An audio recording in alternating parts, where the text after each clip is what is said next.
Hello प्यारे बच्चों, क्या हाल चाल, कैसे हो सब लोग? बढ़िया, मजे में। और बताओ कैसी चल रही है आपकी स्टडी? तो आई होप आपने इससे पहले जो मैंने आपके लिए रिकॉर्डेड पार्ट विलियन चैप्टर का डाला था, आपने उसको बहुत अच्छे तरीके से पढ़ लिया होगा, उसको बहुत अच्छे से रिवाइज कर लिया होगा, ठीक है। और आपका चैप्टर भी बहुत अच्छा हो गया होगा, ठीक है बच्चों।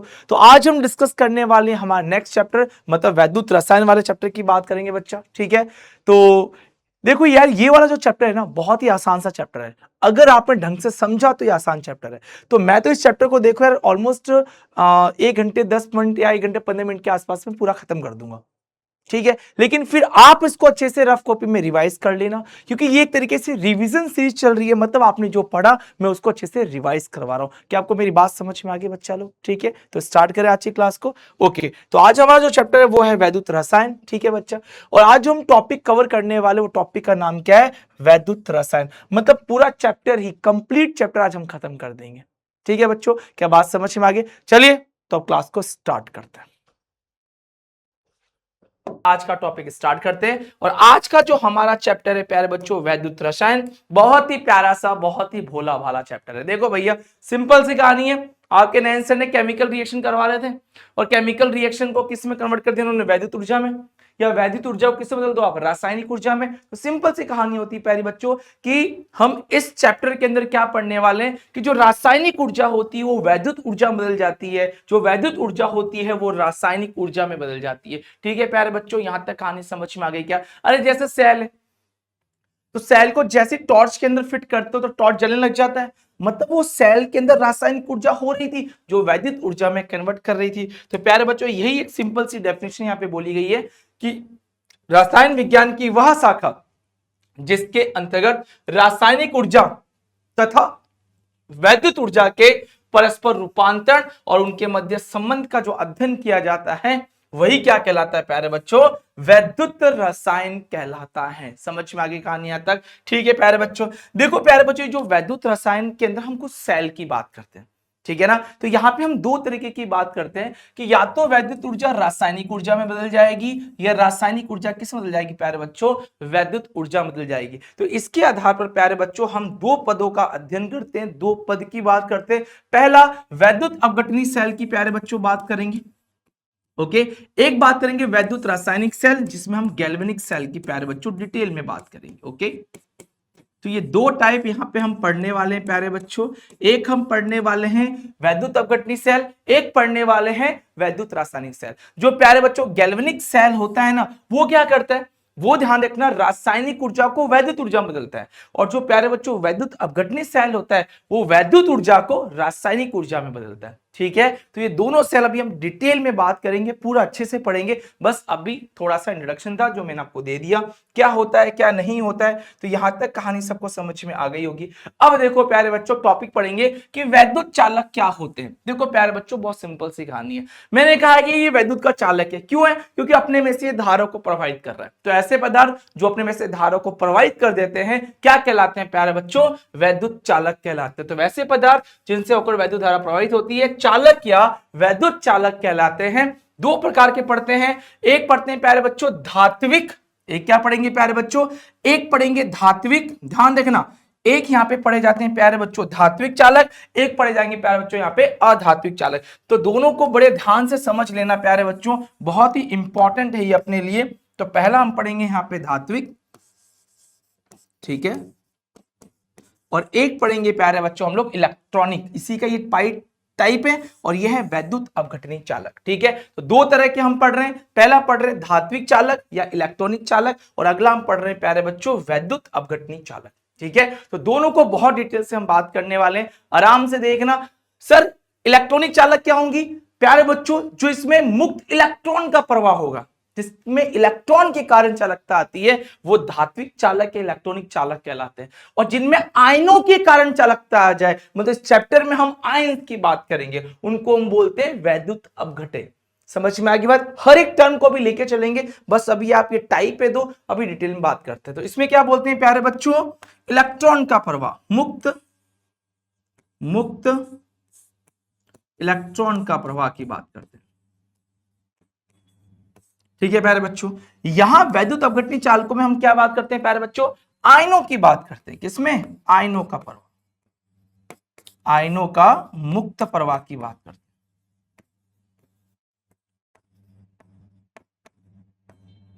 ठीक है, तो यहां आयनों के मुक्त प्रवाह की बात करेंगे, यहां मुक्त प्रवाह किसकी बात करते हैं? इलेक्ट्रॉनों की। ठीक है, समझ में आ गई कहानी यहां तक? तो चलिए प्यारे बच्चों डिटेल में चीजों को देखते हैं। एक होता है धात्विक चालक, एक होता है वैद्युत अपघटनी चालक। तो धात्विक चालक क्या होता है? जिसमें इलेक्ट्रॉनों की गति को देखा जाता है, और इनमें क्या होता है प्यारे बच्चों? जिसमें आयनों की गति, आयनों की प्रवाह को देखा जाता है। समझ में आ गई बात? इनकी जो चालकता होती है वो अधिकतर ज्यादा मानी जाती है। जैसे वायर है यार, तो वायर में चालकता ज्यादा आएगी, लेकिन सेल वगैरह में जो चालकता होती है वो थोड़ी सी कम होती है। वोल्ट वगैरह में बहुत कम होता है, 2.1 वोल्ट, 1.31 वोल्ट, बहुत कम होता है। लेकिन जो वायर वगैरह होते हैं, जो आयरन की रोडें हो गई, कॉपर का वायर हो गया, इन सब में 240 वोल्ट तक भी आप देखते हो तो इलेक्ट्रिसिटी अपने को मिल जाती है। तो यहाँ पे चालकता अधिकतर निम्न पाई जाती है, और इसमें चालकता क्या होती है प्यारे बच्चों? ज्यादा पाई जाती है। ठीक है, तो यहाँ पे साफ साफ नजर भी आ रहा होगा आप लोगों को, देखो ना, इसमें इलेक्ट्रॉन का प्रवाह नजर आ रहा है। मतलब ये कौन है प्यारे बच्चों? धात्विक चालक।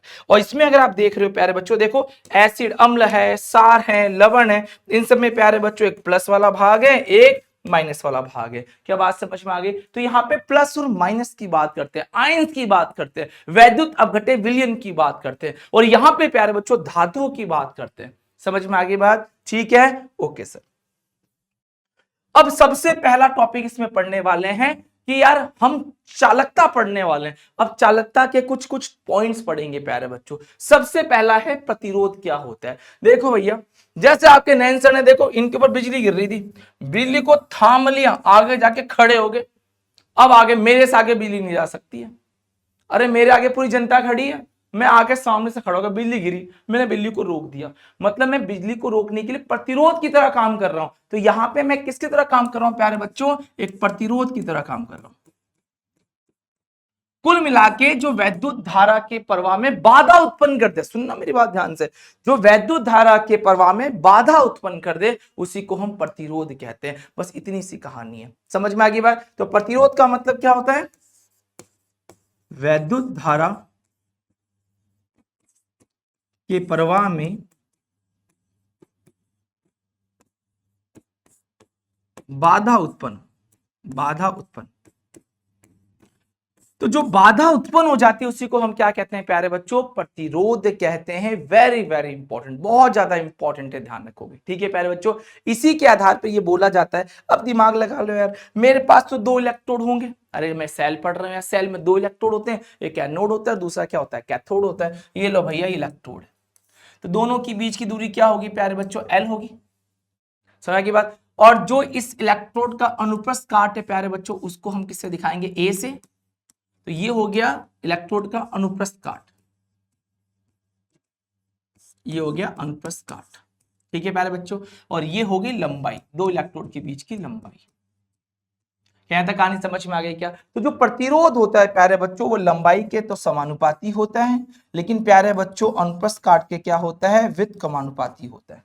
ठीक है, तो सिंपल सी कहानी है, जैसे जैसे लंबाई बढ़ेगी, देखो जैसे जैसे लंबाई, ध्यान रखना प्यारे बच्चों, बढ़ेगी वैसे वैसे प्रतिरोध भी बढ़ेगा। सिंपल सी कहानी है, जितना ज्यादा इलेक्ट्रोड दूर होगा उतना ज्यादा प्यारे बच्चों वैद्युत धारा का प्रवाह कम होगा। ठीक है, तो ये दोनों ध्यान रख लेना। फिर हम इसको लिखते हैं प्यारे बच्चों, आर समानुपाती एल अपॉन ए। तो आर आता है समानुपाती जगह आता है रो एल अपॉन ए। तो प्यारे बच्चों जो यहाँ पे ये रो आए ना, रो, इसको बोलते हैं विशिष्ट प्रतिरोध, या इसको हम बोलते हैं प्रतिरोधकता। इसका मात्रक होता है प्यारे बच्चों ओम सेंटीमीटर, ध्यान रखना। और जो आर होता है, जो प्रतिरोध होता है, इसका मात्रक जो होता है प्यारे बच्चों वो होता है ओम। ओम का नियम पढ़ा है सबने, ये ओम। तो दोनों के मात्रक याद रखना, दोनों क्या होते हैं ये सब अपने को ध्यान रखना है। ठीक है, क्लियर हो गया यहां तक? Okay sir. तो रो क्या होता है, क्या नहीं होता है, क्लियर है? अगला है चालकत्व क्या होता है। तो सिंपल सी कहानी है, G बराबर 1/r। अरे यार, कुल मिला के जी का मतलब क्या हो गया? इसको हम जी से दिखाते हैं, चालकत्व बोलते हैं इसको। प्रतिरोध को उल्टा कर दो, मतलब जो प्रतिरोध होता है उसको आप विक्रम कर दो, उल्टा कर दो, तो उसी बात को हम क्या बोलेंगे प्यारे बच्चों? चालकत्व बोलेंगे। समझ में आ गई बात? तो क्या लिखा? प्रतिरोध आर का विक्रम चालकत्व कहलाता है, एवं हम निम्न संबंध से इसको प्राप्त करते हैं, ये संबंध। और प्यारे बच्चों आर का मात्रक क्या होता है? ओम होता है। अरे बात समझ में आ गई क्या? अब इस ओम को आप उल्टा करके देखो, जी बराबर क्या हो गया? 1/ओम। तो क्या आ गया प्यारे बच्चों? Ohm inverse. ये इसका मात्रक होता है। इसी ओम इनवर्स को हम बोलते हैं सीमेंस। महोस भी बोलते हो आप लोग ऐसे, ठीक है, इसको ऐसे दिखाते हैं। क्या कहानी समझ में आ गई? तो आपसे एग्जाम में क्या करेगा, इनकी परिभाषा पूछेगा और मात्रक पूछेगा, तो अपने को बस इतना ही ध्यान रखना है। ओके, नेक्स्ट बात कर लें। अगला है प्यारे बच्चों विशिष्ट चालकत्व, या इसी को हम बोलते हैं प्यारे बच्चों चालकता। देखो वर्ड में कंफ्यूज मत होना बस। सर चालकता क्या होती है? बहुत सिंपल है प्यारे, चालकता क्या होती है, इधर देख लो, इधर देख लो, चालकता क्या होती है प्यारे बच्चों? चालकता होती है कप्पा 1/ρ। अरे यार बस विशिष्ट प्रतिरोध को उल्टा कर दो, कप्पा आ जाता है। ये होती है बस, समझ में आ गई बात? तो बेटा रो का यूनिट क्या था बताओ? ओम सेंटीमीटर। तो कप्पा का यूनिट क्या हो जाएगा? उल्टा कर दो, ओम इनवर्स सेंटीमीटर इनवर्स। तो प्यारे बच्चों इनकी परिभाषा, इसकी यूनिट बहुत इंपॉर्टेंट है। एक बात सुन लेना प्यारे बच्चों, कप्पा बराबर क्या होता है? तो सिंपल ध्यान रखोगे, सिंपल ध्यान रखोगे, ये होता है 1/r इंटू L/A। ठीक है प्यारे बच्चों, कैसे आया? रो का वैल्यू रखा, अभी पढ़ाया था कि R इक्वल टू क्या होता है प्यारे बच्चों? रो L/A। तो रो को इधर लेके आ गए, ये वैल्यू यहाँ पे रख दी। ये जो प्यारे बच्चों 1/r होता है, इसी को हम क्या बोलते हैं? जी। और L/A को बोलते हैं जी स्टार। सर ये क्या होता है? इसका मतलब होता है सेल स्थिरांक। क्या होता है इसका मतलब? सेल स्थिरांक होता है, ठीक है। और इसका मतलब क्या होता है प्यारे बच्चों? प्रतिरोध। और प्रतिरोध का उल्टा क्या कहलाता है? चालकत्व कहलाता है। क्या कहलाता है? चालकत्व। क्या बात समझ में आ गई क्या? ये हो गया कप्पा बराबर। अब देखो प्यारे बच्चों, इसका यूनिट होता है ओम इनवर्स, इसका यूनिट होता है सेंटीमीटर इनवर्स। क्यों? L बराबर होता है सेंटीमीटर और A बराबर होता है सेंटीमीटर स्क्वायर। काटोगे तो सेंटीमीटर बचेगा, ऊपर जाएगा तो सेंटीमीटर इनवर्स। ये हो गया प्यारे बच्चों जी। ओके, अगर आपके स्मॉल जी है तो भी कर सकते हो, कैपिटल जी है तो भी सही है, ठीक है ना। चलिए, तो ये आ गया कप्पा का इकाई, इसी को आप और लिख सकते हो साइमन सेंटीमीटर इनवर्स, क्योंकि ओम इनवर्स को क्या बोलते हैं? साइमन बोलते हैं या सीमेंस बोलते हैं, ठीक है। आपकी मर्जी जो बोल दो, सीमेंस बोल दो ज्यादा अच्छा रहेगा। ओके प्यारे बच्चों, तो ये हो गया विशिष्ट चालकत्व। अगला पढ़ने वाले हैं प्यारे बच्चों मोलर चालकता क्या होती है। देखो सिंपल सी कहानी है, अगर मोलर चालकता पूछे तो एक मोल की चालकता को मोलर चालकता कहते हैं। सिंपल सी कहानी है। क्या जो मोलर चालकता क्या होती है प्यारे बच्चों? एक मोल की चालकता को मोलर चालकता कहते हैं। समझ में आ गई बात? इसकी परिभाषा ये होता है, इसका ये इकाई होता है, ये इसका फॉर्मूला होता है कप्पा इंटू 1000/m। m का मतलब होता है मोलरता, और जो प्यारे बच्चों इसकी यूनिट होती है बड़ी इंपॉर्टेंट है, Simon centimetre square mole inverse. बस अपने को बस ये सारी चीजें प्यारे बच्चों ढंग से ध्यान रखनी है, ढंग से देखनी है, ठीक है। आपसे एग्जाम में ये सब चीजें पूछेगा। क्या पूछेगा यहाँ पे? यहाँ पे सिंपल सी कहानी पूछता है प्यारे बच्चों कि यार मोलर चालकत्व क्या होती है। अगर मोलर चालकता आ रहा तो भी सही करोगे, या मोलर चालकत्व वर्ड आ रहा तो भी सही है, ठीक है। इसलिए मैं दोनों से पढ़ा रहा हूं। एक होता है तुल्यांक की चालकता। यार एक तुल्यांक की चालकता जो होती है वो क्या कहलाएगी? तुल्यांक की चालकता। बस वहां पे मोलरता था, और यहां पर प्यारे बच्चों क्या वर्ड लेके आ जाएंगे? नॉर्मलता। समझ में आ गई बात? यहां पर यूनिट ये होती है साइमन सेंटीमीटर स्क्वायर। तुल्यांक इक्विवेलेंट इनवर्स, क्या बोला यहां पे? इसको बोला तुल्यांक, ठीक है ना। तुल्यांक, ग्राम तुल्यांक इनवर्स। तो ध्यान रखना, एक तुल्यांकी भार के जो चालकत्व की बात करते हैं वहां एक मोल की बात करते हैं, यहां पे एक तुल्यांक की बात करते हैं, ठीक है ना। ये जो भार होता है ये ग्राम में बोला जाता है। ओके, तो कुल मिला के प्यारे बच्चों सारे के सारे डेफिनेशंस क्लियर हो गए। आर क्या होता है, रो क्या होता है, जी क्या होता है, जी स्टार क्या होता है, कप्पा क्या होता है, लैम्डा एम क्या होता है, और लैम्डा इक्यू क्या होता है। इक्यू का मतलब होता है तुल्यांक। समझ में आ गई बात? ये सारे के सारे बहुत अच्छे तरीके से मैंने आपको समझा दिए, बता दिए। हमेशा ध्यान रखोगे कौन कौन से? आर क्या होता है, रो क्या होता है, कप्पा क्या होता है, ठीक है। उसके बाद प्यारे बच्चों जी क्या होता है, जी स्टार क्या होता है, लैम्डा एम क्या होता है, और लैम्डा इक्यू क्या होता है। देखो चाहे लैम्डा ऐसे लिख दे ये भी सही होता है, चाहे आपको प्यार बच्चों ऐसे लिख दे ये भी सही होता है, ठीक है। कोई सा भी लैम्डा दे दे दोनों ही सही है, घबराना मत। ओके, यहां पर क्या था प्यार बच्चों? ओम। यहां क्या था? ओम सेंटीमीटर। यहां हमने पढ़ा था R equals to row L/E, कर लोगे। यहां क्या था प्यार बच्चों? G इंटू जी स्टार। बस ये लो एक बार और रिवाइज कर लो, L/A। ये था साइमन सेंटीमीटर इनवर्स, या इसी को हमने बोला था ओम इनवर्स सेंटीमीटर इनवर्स। अरे कर सकते हो आराम से। जी क्या था प्यारे बच्चों? वो था 1/r equals to ohm inverse siemens. ये क्या था प्यारे बच्चों? L/A centimetre inverse. ये क्या था प्यारे बच्चों? Kappa into 1000/m। मात्रा क्या था, Simon centimetre square mole inverse. क्या रिवाइज हो रहा है अच्छे से, ये है कप्पा इंटू 1000 अपॉन नॉर्मल था बराबर siemens centimetre square equivalent inverse, तुल्यांकी इनवर्स। कर लोगे तो यही मैंने आज आपको पढ़ाया है, इनको बार बार रिवाइज कर लेना, याद हो जाएगा। यहां से 2 क्वेश्चन फिक्स है, समझ में आ गई बात, ठीक है। चलिए प्यारे बच्चों आगे बात करते हैं। अगला है ऑक्सीकरण अपचयन क्या होता है। और सर ये क्या हो रहा है, ये कुंभकर्ण किसको खा रहा है देखो प्यारे बच्चे सिंपल सी कहानी है, कुछ ज्यादा नहीं है, ये कोई ए है, ठीक है ना। तो यहाँ पे एक पढ़ रहे हैं ऑक्सीकरण क्या होता है, अपचयन क्या होता है। देखो अगर ये मुझे घटक ले, ये इलेक्ट्रॉन है भैया, ये सब कौन है, इलेक्ट्रॉन, ये सब कौन है, इलेक्ट्रॉन है भैया, ठीक है। अगर कोई इलेक्ट्रॉन ले लेता है, सुनना ध्यान से, अगर कोई इलेक्ट्रॉन को एक्सेप्ट कर ले, ग्रहण कर ले, तो माइनस बनाएगा, इसी बात को हम कहेंगे प्यारे बच्चों अपचयन। और प्यारे बच्चों अगर कोई इलेक्ट्रॉन को निकाल दे तो बनता है प्लस और एक इलेक्ट्रॉन बाहर, ये क्या लाएगा प्यारे बच्चों, ऑक्सीकरण। तो ऑक्सीकरण क्या होता है, अपचयन क्या होता है, मुझे लगता है कि यहां तक सबको 100% क्लियर हो गया होगा कि ऑक्सीकरण अपचयन का मतलब क्या है, कर लोगे आराम से। तो एक वर्ड याद रख लो प्यारे बच्चों, लियोसेस घर,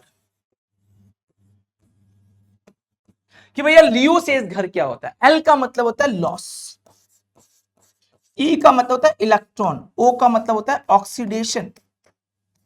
मतलब लॉस का मतलब क्या होता है प्यारे बच्चों, त्याग दे।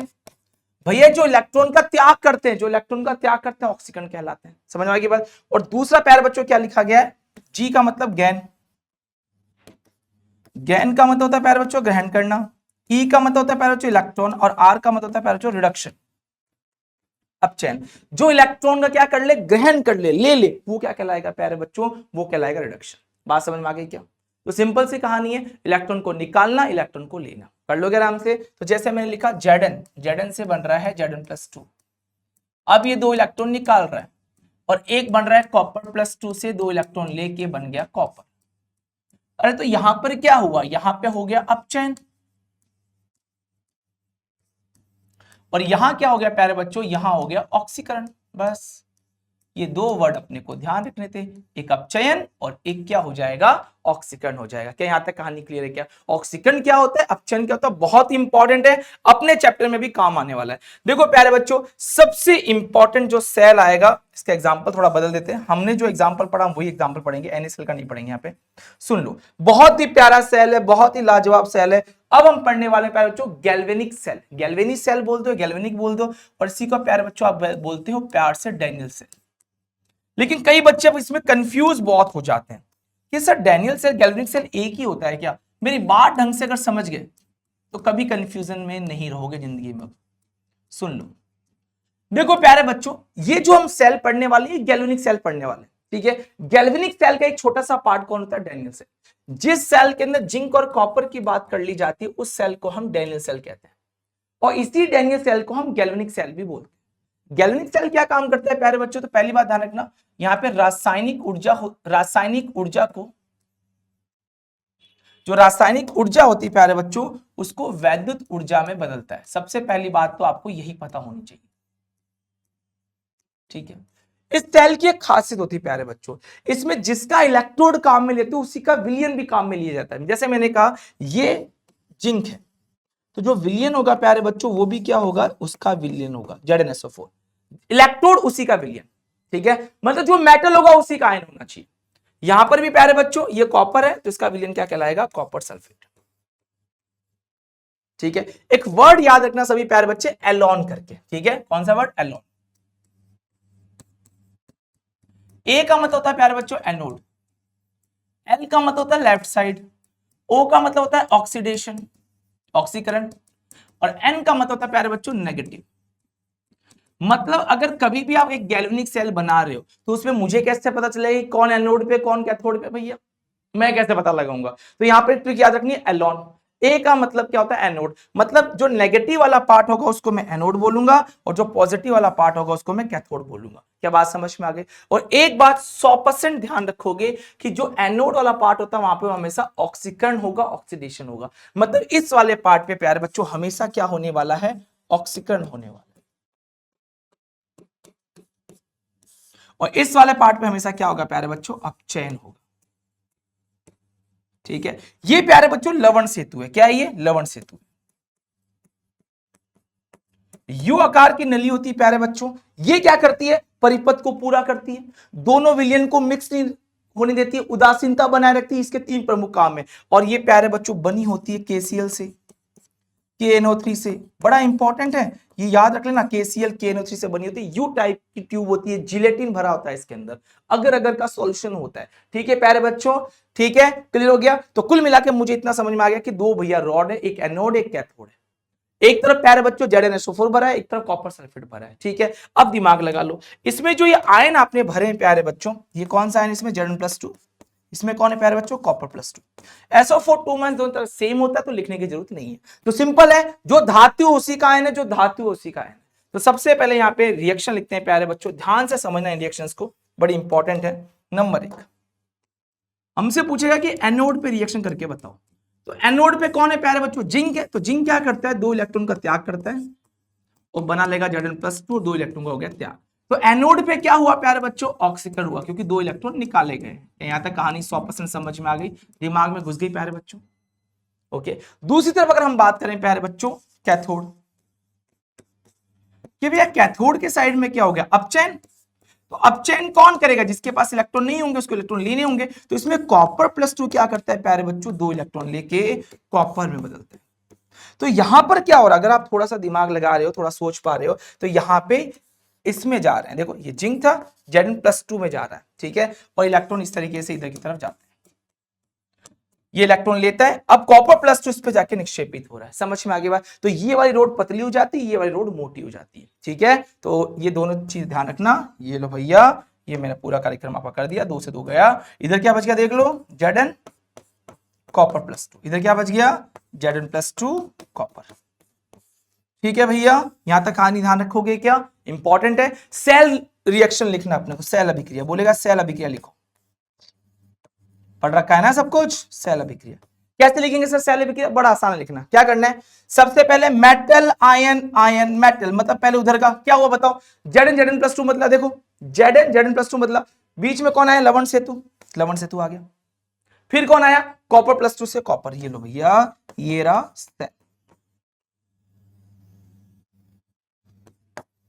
कर लोगे आराम से। तो ये आसान सा सेल था जो अपने को ध्यान रखना था। ओके, कैसे याद रखोगे? Metal ion, ion metal, metal ion, ion metal, इस तरीके से। ठीक है, चलिए, तो मुझे लगता है यहां तक बिल्कुल 100% क्लियर हो चुका होगा सेल क्या होता है, कैसे काम करता है। ओके प्यारे बच्चों, अगला पढ़ने वाले इलेक्ट्रोड विभव क्या होता है। देखो प्यारे बच्चों, बहुत सिंपल सी कहानी सुनना प्यारे बच्चों। ये इलेक्ट्रोड है, ये इसका आयन है, ये वैद्युत अपघट्य है। वैद्युत अपघट्य का मतलब क्या होता है भैया? जिसके अंदर आयन पाए जाते हैं वो वैद्युत अपघट्य विलयन कहलाता है, और वैद्युत धारा का प्रवाह करें। देखो प्यारे बच्चों, इस इलेक्ट्रोड और इस वैद्युत अपघट्य के मध्य प्यारे बच्चों एक विभव उत्पन्न होता है, और इस विभव को हम क्या बोलते हैं प्यारे बच्चों? इलेक्ट्रोड विभव नाम देते हैं, भूल मत जाना। सिंपल सी कहानी है कि जब इलेक्ट्रोड है वैद्युत अपघट्य के मध्य विभवांतर जो जो विभव उत्पन्न हो जाता है उसको हम इलेक्ट्रोड विभव कहते हैं। ठीक है प्यारे बच्चों, अब हमारे पास 2 तरीके के सेल है, एक तरफ ऑक्सीकरण होता है, एक तरफ अपचयन होता है। यही तो पढ़ा था हमने। अरे यार, यहाँ पे 2 तरह के सेल पढ़े थे, सुनना ध्यान से। एक पढ़ा था आपने ऑक्सीकरण, तो ऑक्सीकरण होने वाले विभव पे ऑक्सीकरण विभव हो जाएगा, और जहां अपचयन हो रहा है उस वाले को हम क्या बोलेंगे प्यारे बच्चों? अपचयन विभव बोल देंगे। क्या बात समझ आ गई बात? इसको शॉर्ट में बोलते हैं रिडक्शन पोटेंशियल R.P, और इसको शॉर्ट में बोलते हैं प्यारे बच्चों ऑक्सीडेशन पोटेंशियल R.P। ऑक्सीकरण विभव में क्या होता है बताओ? Zn किससे बदलता है? याद करो, Zn+2 में। अरे याद आया क्या यार? बस वही कर रहे हैं। यहां पर इलेक्ट्रॉन क्या किए जाते हैं? त्यागे जाते हैं। और यहां पर इलेक्ट्रॉन क्या किए जाते हैं प्यारे बच्चों? ग्रहण किए जाते हैं। बस ये लो भैया कॉपर। तो यहां पर इलेक्ट्रॉन को ग्रहण किए जाते हैं, इस पे क्या होता है? इलेक्ट्रॉन का ग्रहण। और प्यारे बच्चों यहां पर क्या किए जाते हैं? इलेक्ट्रॉन का त्याग किया जाता है। क्या किया जाता है यहां पर? यहां पे इलेक्ट्रॉन का त्याग किया जाता है।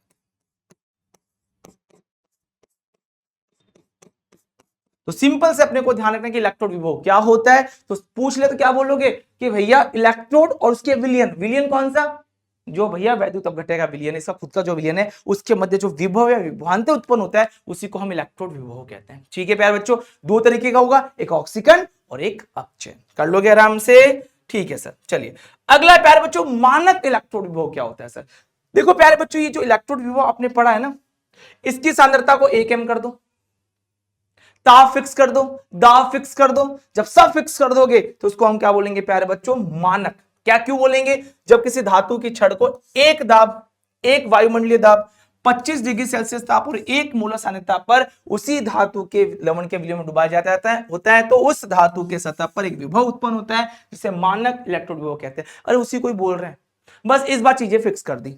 अरे बात समझ में आ गई क्या? कहानी क्लियर है? अरे मैंने क्या, आपने आप ऐसे समझ लो मानक का मतलब क्या होता है। जैसे आपने मुझे बोला सर मेरी शादी में आना है, मैं आपकी शादी में आ गया, अब चाहे मैं कैसे भी कपड़े पहन के, आपको कोई दिक्कत नहीं थी, इसको मैं बोलूंगा इलेक्ट्रोड विभव। लेकिन अगले दिन आपने मुझे क्या बोला कि सर मेरी शादी है, तो शादी के अंदर एक फिक्स है सर सूट बेल्ट पहन के आना है, सूट टाई सबको लगा के आना है, सर बूट पहन के आना है ब्लैक वाले, और बिल्कुल सर हेयर स्टाइल बढ़िया होनी चाहिए, बिल्कुल टकले होके आना है सर, ये बोलेंगे मानक। मतलब सब ऐसा ही बन के आएंगे आपसे।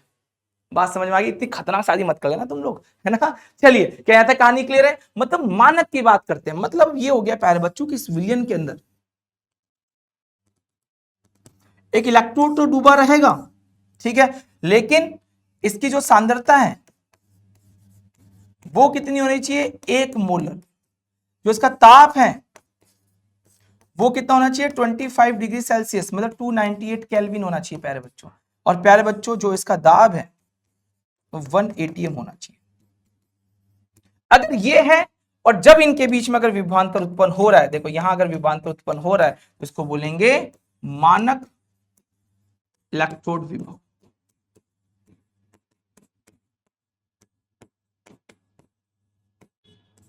तो जब आप इनको मानक अवस्था में बोलोगे, इनको देखो, अगर आप मानक अवस्था में बोलोगे, किस अवस्था में प्यारे बच्चों? मानक अवस्था में, तो ये कहलाएगा मानक ऑक्सीकरण विभव।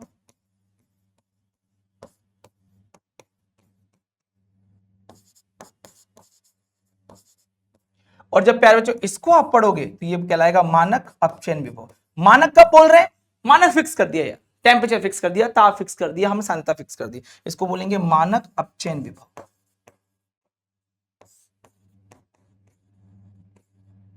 ठीक है, तो इसको बोलते हैं स्टैंडर्ड रिडक्शन पोटेंशियल, इसको बोलते हैं standard oxidation potential, SOP SRP, याद रखना, भूल मत जाना। ठीक है, चलिए प्यारे बच्चों, तो ये हो गया। अब अगला जो हम पढ़ने वाले हैं, जो नेक्स्ट है प्यारे बच्चों, मानक हाइड्रोजन इलेक्ट्रोड। सर क्यों पढ़ रहे हैं इसको?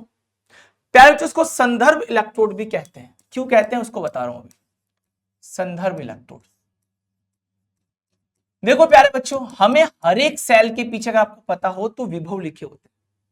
तो यार हम हर एक के लिए, हर एक तत्व के लिए विभव कैसे निकालेंगे?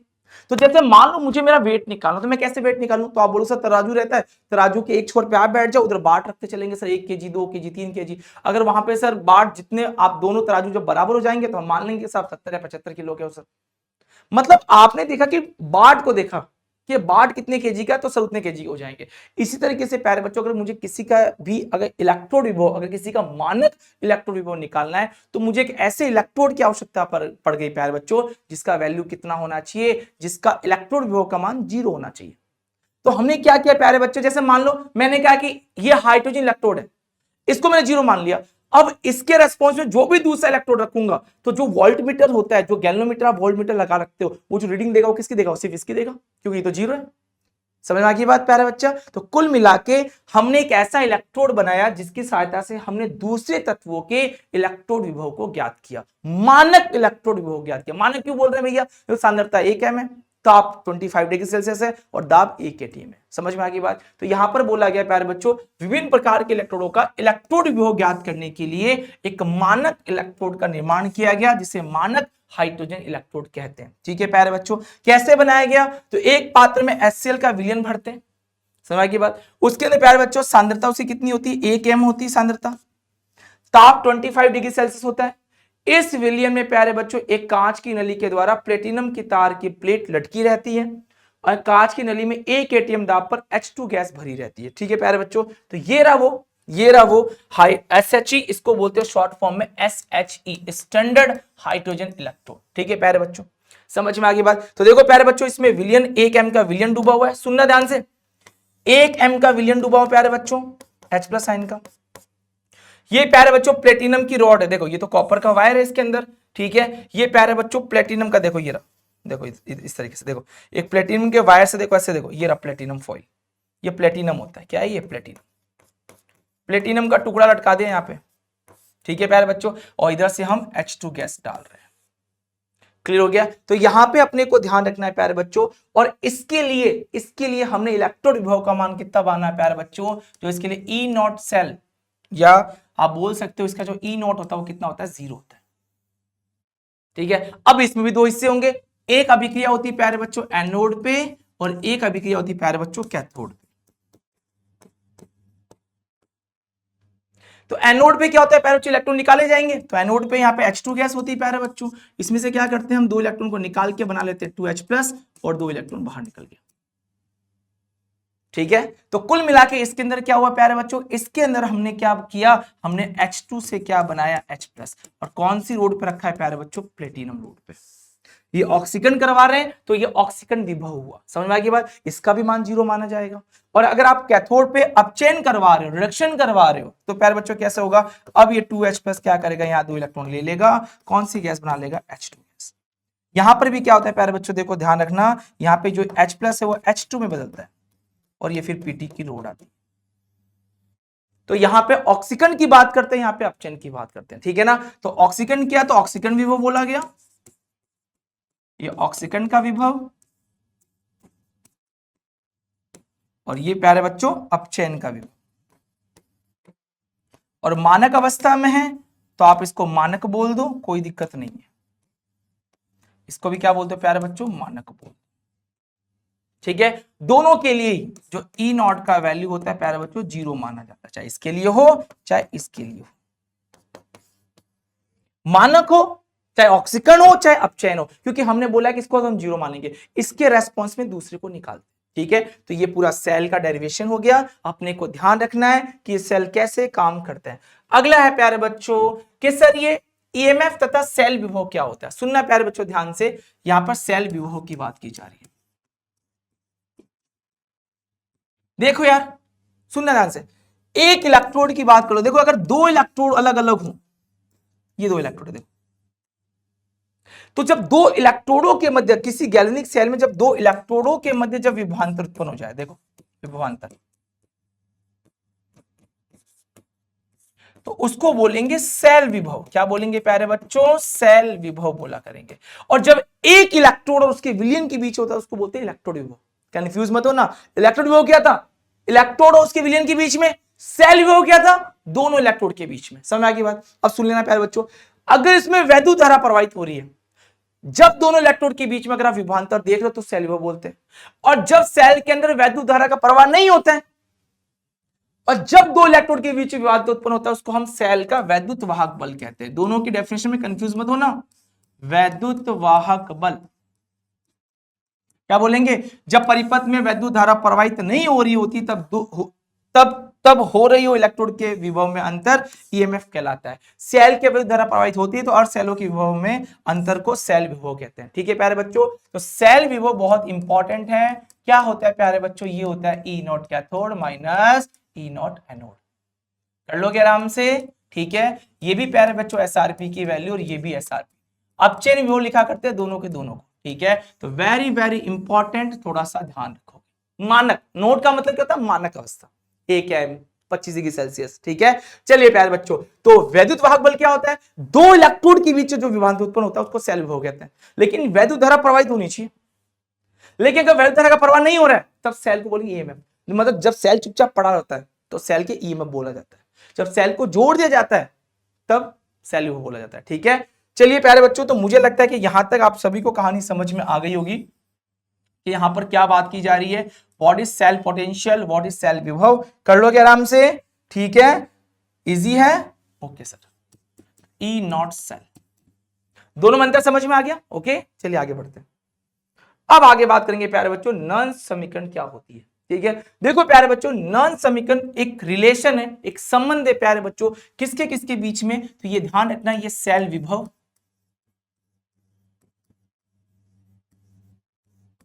ताप और के मध्य संबंध है प्यारे बच्चों, सेल विभव और ताप के मध्य संबंध को दिखाती है। फॉर्मूला क्या होता है, ई सेल बराबर ई नॉट सेल 0.0591, ठीक है, अपॉन एन लॉग उत्पाद की सांद्रता, यह है क्रियाकारक सांद्रता। ठीक है प्यारे बच्चों, आर का वैल्यू होता है 8.314, टी होता है प्यारे बच्चों 298 केल्विन, एक फैराडे का मान होता है 96,500। एक्चुअल में प्यारे बच्चों, एक्चुअल में जो ये फॉर्मूला लिखा जाता है वैसे लिखा जाता है, सुनना, ई सेल बराबर E not cell minus 2.303 RT upon NF log क्रिया उत्पाद की सांद्रता, नीचे क्रियाकारक सांद्रता। बस इतना ध्यान रखना, उसकी घात ये हमेशा आयन की बात की जाती है। यहां पर प्यारे बच्चों आर का वैल्यू, टी का वैल्यू, एफ का वैल्यू, तीनों का वैल्यू रखने पर देखो आर का, टी का, एफ का, इन सभी का मान रखा हुआ है, ठीक है। एफ का मान रखने पर क्या होता है प्यारे बच्चों, तो ध्यान रखना, ई सेल बराबर ई नॉट सेल माइनस 2.303, ये तो सब देखो ये सब मल्टीप्लाई हो जाएगा, देखो मान रखोगे तो ये बच जाएगा 0.0591 अपॉन एन लॉग उत्पाद की सांद्रता और क्रियाकारक की सांद्रता। ठीक है प्यारे बच्चों, ये वाला फॉर्मूला भूलना मत, बहुत इंपॉर्टेंट फॉर्मूला है। ओके, क्लियर है प्यारे बच्चा, तो इंपॉर्टेंट फॉर्मूलाज है, नॉन इक्वेशन सीधे एग्जाम में आती भी है, कर लोगे आराम से। ठीक है सर, चलिए तो ये थी अपनी नॉन इक्वेशन, नॉन समीकरण, कुछ इंपॉर्टेंट फॉर्मूले बता रहा हूं प्यारे बच्चों। ठीक है, ई नॉट सेल और लॉग केसी के बीच में, ठीक है, ये साम्य होता है, याद है ना, साम्य स्थिरांक, केसी क्या होता है, साम्य स्थिरांक, सीधा सीधा फॉर्मूला याद कर लेना, क्लास में तो चलो ठीक है, लेकिन मैं आपको सीधा बता रहा हूं, डेल्टा जी है प्यारे बच्चों minus n F E cell, और डेल्टा जी नॉट होता है प्यारे बच्चों minus R T L N के। ठीक है, ये फॉर्मूले ध्यान रखना। एक एग्जांपल देखो प्यारे बच्चों, मान लो मेरे पास एक डैनियल सेल है,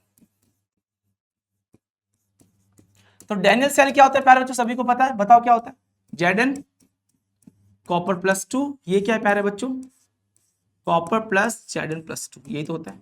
मुझे बोलेगा इसके लिए नॉन समीकरण लिखो, तो नॉन समीकरण क्या होती है बताओ, ई सेल बराबर मानक अवस्था में लिखोगे E not cell minus 0.0591 upon n log उत्पाद की सांद्रता उसका घात और क्रियाकारक सांद्रता और उसका घात। ठीक है प्यारे बच्चों, कर लोगे ध्यान से। ठीक है, अब दिमाग लगाओ, ये क्रियाकारक है, ये कौन प्यारे बच्चों, उत्पाद। अब ये जो जिंक है ये सॉलिड है और ये कॉपर भी क्या है, सॉलिड। ध्यान रखना प्यारे बच्चों, जो सॉलिड की सांद्रता होती है उनको एक माना जाता है, सॉलिड की सांद्रता आ जाए या गैस की सांद्रता आ जाए, उसको कितना माना जाएगा, एक। सिर्फ और सिर्फ आयनों की बात करेंगे इसके अंदर। ठीक है, अब आप आराम से सकते हो, कितने इलेक्ट्रॉन का चेंज आ रहा है, देखो यहां से यहां 2 इलेक्ट्रॉन का, तो यहां पे लिख दो ई सेल बराबर E not cell minus 0.0591 upon, कर लोगे आराम से। ठीक है, यहां पर क्या लिखा गया प्यारे बच्चों, लॉग उत्पाद में बताओ कौन कौन है, कॉपर है, ये कौन है प्यारे बच्चों, Zn प्लस 2 है। सर ये पावर क्या, आगे का जो नंबर होगा वो पावर में जाएगा, जैसे लिखा होता है 2Zn प्लस 2, 2 पावर में चला जाता है। ठीक है, यहां पर क्या लिखा जाएगा प्यारे बच्चों, कॉपर के नीचे यहां पर क्या लिखा जाएगा, इधर वाला जिंक, और यहां पर प्यारे बच्चों कॉपर प्लस 2। अब सुन लो ध्यान से, जिंक और कॉपर प्यारे बच्चों सॉलिड है, तो कॉपर का वैल्यू भी कितना माना जाएगा, 1, इकाई माना जाता है। ठीक है, तो फॉर्मूला क्या बन गया, ई सेल बराबर E not cell minus 0.0591 upon 2 log Zn plus 2 and copper plus 2। अब कई बच्चे कंफ्यूज भी होते हैं कि सर एक बात बताओ, तो ऑक्सीकरण का पार्ट ऊपर देखो Zn प्लस 2, अब चेन का पार्ट नीचे। कई बच्चे बोलते हैं सर यहाँ पे माइनस प्लस भी लिखा हुआ मिलता है, अरे बेटा अगर इसको पलट दोगे तो यहाँ प्लस हो जाएगा, बस इतनी सी कहानी है। ठीक है, चलिए, तो मुझे लगता है कि ये आपको इंपॉर्टेंट फॉर्मूला जो मैंने बताया, जो समझाया, क्लियर हो गया। डेल्टा जी का मतलब क्या होता है, गिब्स मुक्त ऊर्जा, क्या होता है, गिब्स मुक्त ऊर्जा, गिब्स मुक्त ऊर्जा,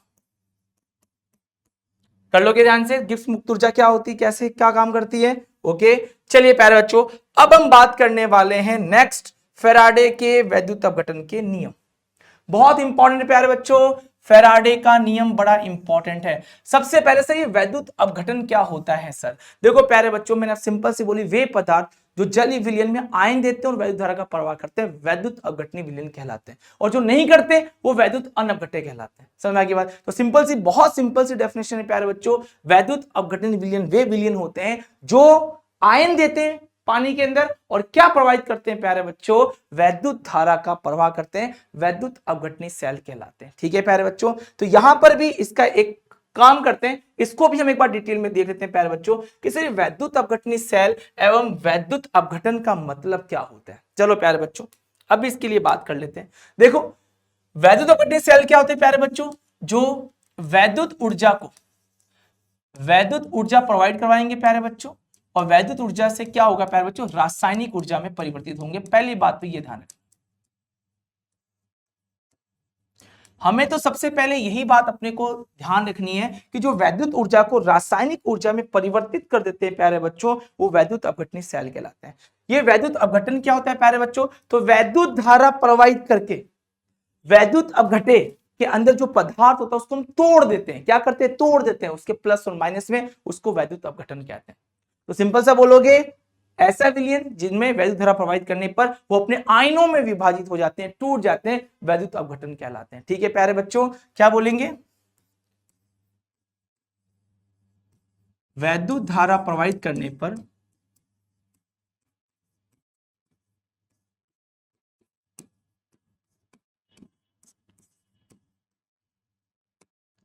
वैद्युत अपघटे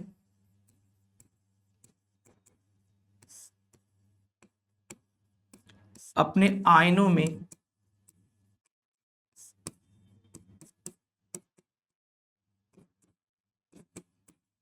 विभाजित हो जाते हैं।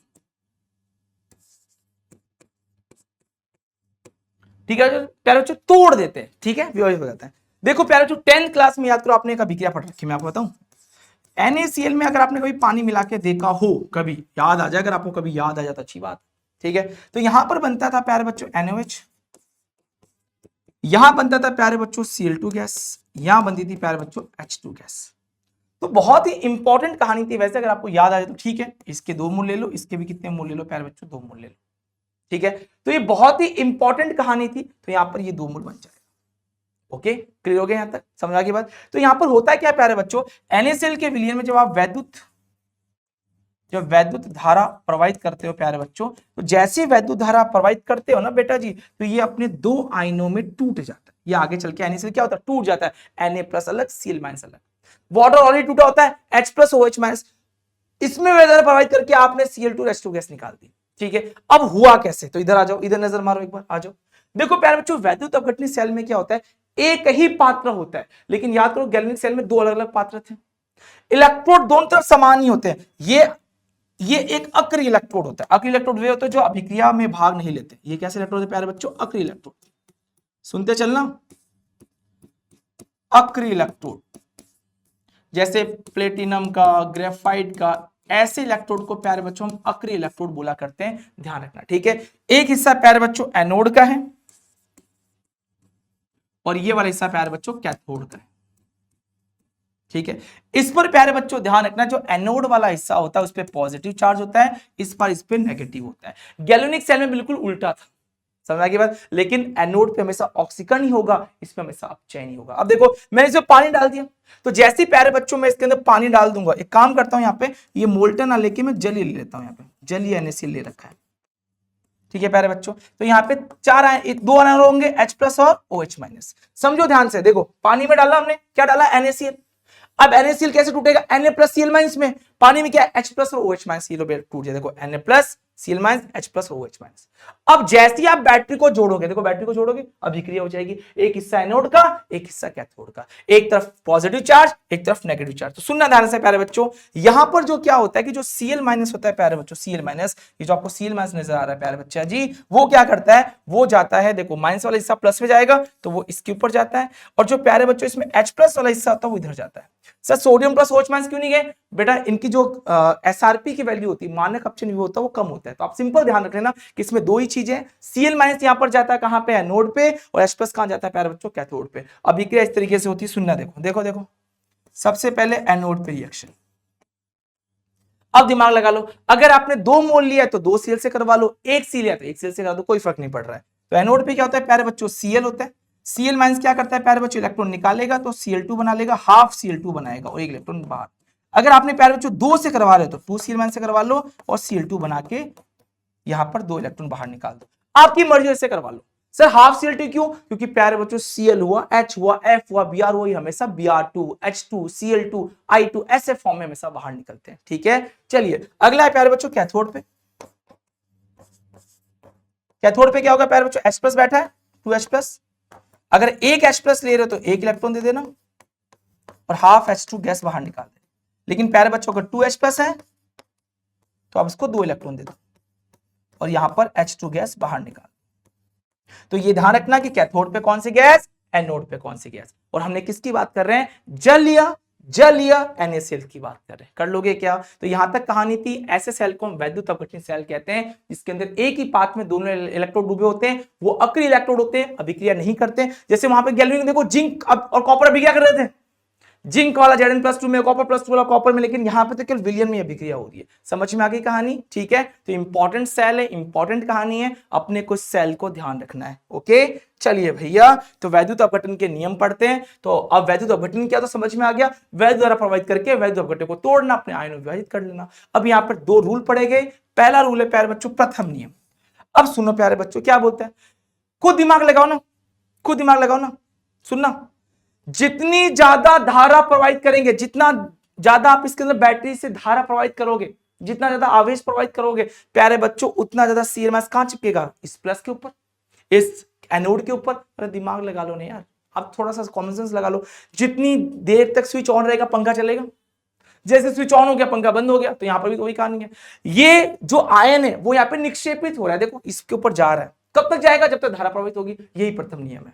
ठीक है, तो क्या बोलेंगे प्यारे बच्चों, सुनना ध्यान से, बहुत ध्यान से समझना कि यार जितनी देर तक आप धारा प्रवाहित करोगे उतना ज्यादा यहाँ पे जो आयन होंगे प्लस और माइनस, वो आराम से इस पे क्या हो जाएंगे प्यारे बच्चों, निक्षेपित होंगे। ये वाला इधर निक्षेपित होगा, इधर वाला इधर निक्षेपित होगा। समझ में आ गई बात, ठीक है। ये वाला इस ऑक्सीकरण का है, तो जरूरत नहीं है इंग्लिश में लिखा, कोई फर्क नहीं पड़ रहा उसके।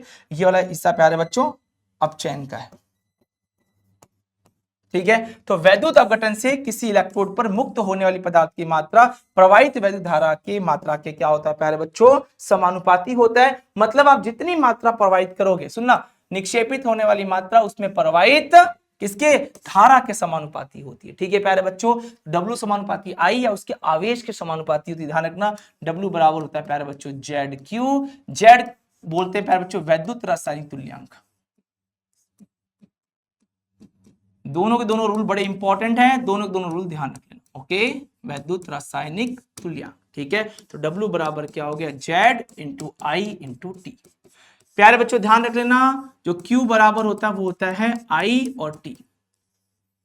I एम्पियर में होता है, T सेकंड में होता है। ठीक है प्यारे बच्चों, समझ की बात। चलिए द्वितीयक नियम क्या होता है, ये क्या बोलता है कि अगर एक से ज्यादा इलेक्ट्रोड आपस में जुड़े हो तब क्या करोगे, तो जो इसके अंदर निक्षेपित होने वाली मात्रा होगी, प्यारे बच्चों सुनना ध्यान से, जो इसमें निक्षेपित होने वाली मात्रा होगी, जो निक्षेपण होगा इसके अंदर, जो निक्षेपण होगा, देखो अलग अलग होंगे, ये सब अलग अलग होंगे भैया। तो जो निक्षेपण होगा वो उसके तुल्यांकी भार के समानुपाती होगा। इसमें क्या था, निक्षेपित होने वाली मात्रा उसमें प्रवाहित धारा के समानुपाती होती है। ठीक है, किसके, धारा के समानुपाती। इसमें किसके होता है, तुल्यांकी भार। ये कब करना है, जब एक से अधिक वैद्युत अपघटनीय सेल हो, इसमें केवल एक ही वैद्युत अपघटनीय सेल हो। ठीक है, क्या बोलेंगे, जब वैद्युत धारा की समान मात्रा विभिन्न वैद्युत अपघटनों में प्रवाहित की जाती है तो इलेक्ट्रोड पर मुक्त होने वाली या निक्षेपित होने वाले पदार्थ की मात्रा उसके तुल्यांकी द्रव्यमानों के समानुपाती होती है। कर लोगे, चलिए। तो सिंपल सी कहानी है प्यारे बच्चों, ध्यान रखोगे इसके अंदर, ये कहलाता है W1 समानुपाती E1, W2 समानुपाती E2। कि जो प्रवाहित मात्रा होती है वो उसके तुल्यांकी भार के समानुपाती होती है, W1 W2 upon E1 upon E2। कर लोगे क्या, और सुन लो, एक मोल का जो आवेश होता है, एक मोल का आवेश वो N फैराडे कहलाता है। ठीक है, अगर आपको बोल दे कि एक मोल पे कितना आवेश है, तो N इंटू फैराडे, और एक फैराडे बराबर कितना होता है प्यारे बच्चों, 96,500। ठीक है, कूलाम में पढ़ते हैं। समझ में आ गई बात? तो ये इंपॉर्टेंट कहानी है, दोनों के दोनों इलेक्ट्रोड अपने को ध्यान रखना है, दोनों के दोनों नियम अपने को ध्यान रखना है। चलिए प्यारे बच्चों, अब अगले नियम की तरफ आ जाते हैं, जिसे कहते हैं कोलराउस का नियम। बड़ा प्यारा सा नियम था। क्या बोलता है सुनो, ये बोल रहा है कि मान लो इसके अंदर दो तरह के आयन है, ठीक है, अब इनकी कोई ना कोई मोलर चालकता है जिसको लैम्बडा एम बोल दिया। ये क्या प्यारे बच्चों, मोलर चालकता। क्या है ये, मोलर चालकता, ठीक है। अब मैंने क्या कर दिया, इसमें बहुत सारा पानी मिला दिया। क्या मिला दिया प्यारे बच्चों, तनु कर दिया इसको, अनंत तनु कर दिया। कैसा कर दिया प्यारे बच्चों, अनंत तनु। मैं बहुत सारा पानी मिला दिया, तो जब मैं इसमें बहुत सारा पानी मिला दूंगा प्यारे बच्चों, तो इसके आयन थोड़े से दूर दूर हो जाएंगे। इसको बोलेंगे प्यारे बच्चों सीमांत मोलर चालकता। क्या बोलेंगे, सीमांत मोलर चालकता। सुनना ना ध्यान से, ठीक है ना, लैम्बडा एम ई नॉट। दोनों में अंतर समझ में आ गया। ये क्या है प्यारे बच्चों, मोलर चालकता है। भाई दो आयन है, प्रवाहित हो रहे, एक मोल की चालकता मोलर चालकता, इसमें आपने बहुत सारा पानी भर दिया, तो उसको बोलेंगे अनंत अनुता पे मोलर चालकता या सीमांत मोलर चालकता। समझ में आ गई बात? तो ये नियम क्या बोलता है प्यारे बच्चों कि किसी की भी जो सीमांत मोलर चालकता होती है, उसमें उपस्थित उसके धनायनों ऋणायनों के योग के समानुपाती होती है, या बराबर होती है, योग के बराबर होती है। अरे सिंपल सी कहानी यार, इसमें जो धनायन ऋणायन की संख्या जितनी ज्यादा होगी, जितना ज्यादा उसके आयन प्रवाहित होंगे, उतना ज्यादा सीमांत मोलर चालकता क्या होगी प्यारे बच्चों, बढ़ेगी। बस यही बात बोली गई है। आयनों के स्वतंत्र विगमन का कोलराउस नियम दिया गया। ये क्यों बोला सर, आयनों के स्वतंत्र विगमन का सिद्धांत क्यों बोला? क्योंकि आयन आराम से घूम रहे, ना तो पॉजिटिव नेगेटिव को डिस्टर्ब कर रहा है, ना नेगेटिव वाला पॉजिटिव डिस्टर्ब कर रहा है। समझ की बात? ठीक है।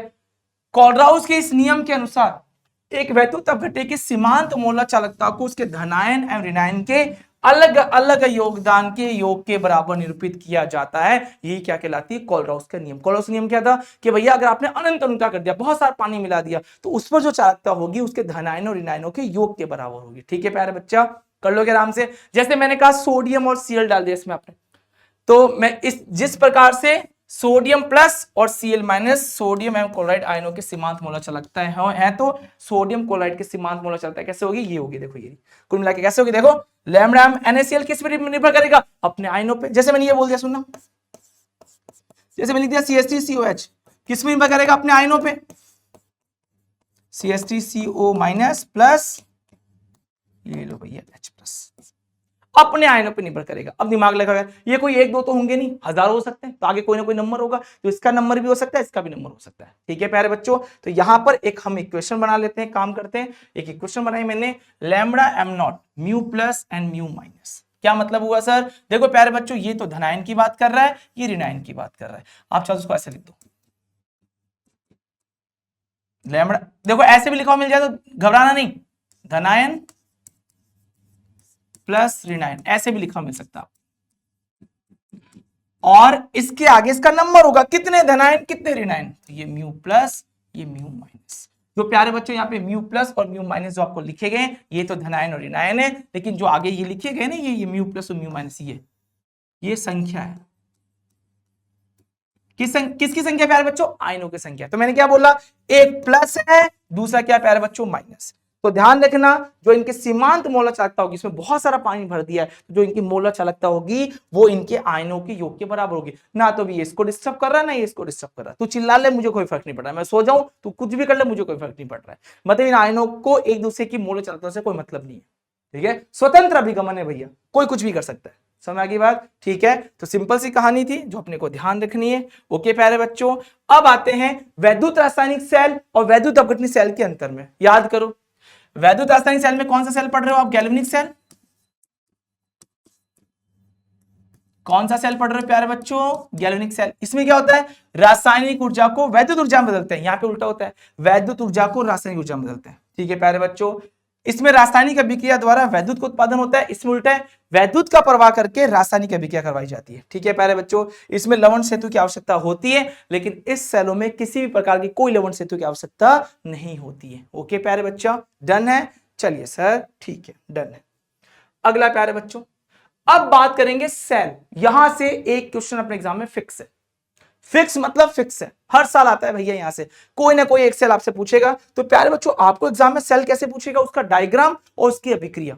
बस ये दो चीज अपने को पता होनी चाहिए। ओके, आ जाओ प्यारे बच्चों, दो तरह के सेल पढ़ेंगे। पढ़ेंगे प्राथमिक सेल, ऐसे सेल जिनको केवल एक ही बार यूज कर लो, एक ही बार चार्ज कर सकते हो। और जैसे यार टॉर्च वाला सेल आता है, ये तो नहीं कि एक बार डिस्चार्ज हो गया तो वापस चार्ज कर लोगे, वह फेंकना पड़ता है। जैसे घड़ी का सेल आता है, हमारे जो घड़ी हाथ वाली घड़ी का सेल आता है, ठीक है। चलिए प्यारे बच्चा, एक सेकेंडरी सेल होते हैं, मतलब जिनका यूज आप बार बार कर सकते हो। जैसे हमारी गाड़ी का बैटरी आती है, डिस्चार्ज होती है फिर चार्ज कर लेते हो। जैसे इन्वर्टर आता है, चार्ज करके फिर डिस्चार्ज होता है, डिस्चार्ज से फिर चार्ज हो जाता है, ठीक है। तो इससे पढ़ेंगे प्यारे बच्चों ऐसे सेल, ऐसी बैटरी जो एक ही बार उपयोग में बनती है, इन्हें पूर्ण चार्ज नहीं किया जा सकता, ध्यान रखोगे। और जिसमें पढ़ेंगे प्यारे बच्चों हम लोग शुष्क सेल। कौन से पढ़ेंगे प्यारे बच्चा जी? इसमें पढ़ेंगे हम लोग शुष्क सेल, ठीक है। ड्राई सेल, लैक्लांसियस सेल, इसको इंग्लिश में बोलते हैं ड्राई सेल, ठीक है। मर्क्यूरी सेल पढ़ेंगे प्यारे बच्चों, श्रवण यंत्र, घड़ियों में इसका यूज करते हैं, ट्रांजिस्टर या घड़ियों में, समझ आ गई बात प्यारे बच्चा। तो इन सेलों को अपने को ध्यान रखना है। ये कौन सी घड़ियों में प्यारे बच्चों? हाथ की घड़ी में, ठीक है ना, हैंड। ये दीवार घड़ियां, जो बड़े वाले सेल होते हैं उनकी बात कर रहे हैं, ठीक है ना। चलिए प्यारे बच्चों, तो शुष्क सेल की बात करेंगे। ये कौन सा सेल है प्यारे बच्चों?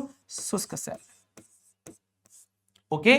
जिनका, ऐसे सेल जिनका यूज हम पुनः चार्ज नहीं कर सकते, एक ही बार कर सकते हैं, ठीक है। इसमें क्या होगा प्यारे बच्चों? ऐसे सेल जिनका यूज हम वापस कर सकते हैं, जिनको हम चार्ज कर सकते हैं, आवेशित कर सकते हैं। बात समझ में आ गई? क्लियर हो गया? तो अपने को यही सारे सेल पढ़ने। और सबसे पहला सेल आपके सामने प्यारे बच्चों शुष्क सेल।